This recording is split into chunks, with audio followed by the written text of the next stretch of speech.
Не купувам сладолед. Вече. Не съм на диета. Просто този, който го правя вкъщи, става за 3 минути. Ако го прави детето за 10. Забарят ми и забарят ви, ще хареса този клип. Отплеснах се. Рецептата. Една консерва, кондензирано мляко.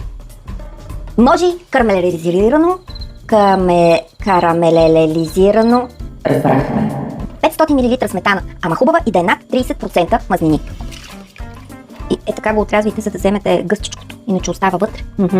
Ако искате да няма дъх, вземете хубава скъпа сметана. Не е задължително на опаковката да има ягодка или плодове. Може и спагети да има. Даже ако е неподсладена, най-добре. Разбърквате 2-3 секунди с пасато. Това е! Ако бъркате повече, няма да стане по-вкусно. Само ще се изморите. Да. Не съм забравила половината рецепта. И аз първия път не повярвах, ама вече 3 години правя този сладолед. Случайност? От тук нататък е въпрос на въображение. Слагате каквото решите. Плодовете не трябва да са мокри, воднисти или замразени. Ако се чудите какво, пишете ми, аз ще ви кажа, вече почти всичко съм пробвала. Аз днес слагам корята на една лимонетка. Мъжа ми се прибра. Аморе, снимам! Добре. Малко сурови бадеми за крънчи ефект.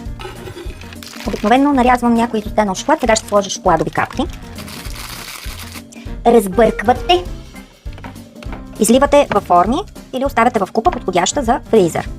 И слагате в фризера. Най-трудната част от рецептата е да се преструвате, че сте забравили, че във фризера има сладолед.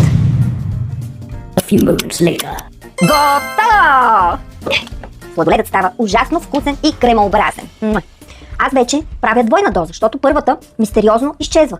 Не знам кой яде толкова много сладолед вкъщи.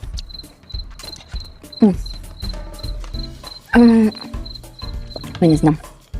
За още умни глупости. Последвай Косара Ченел.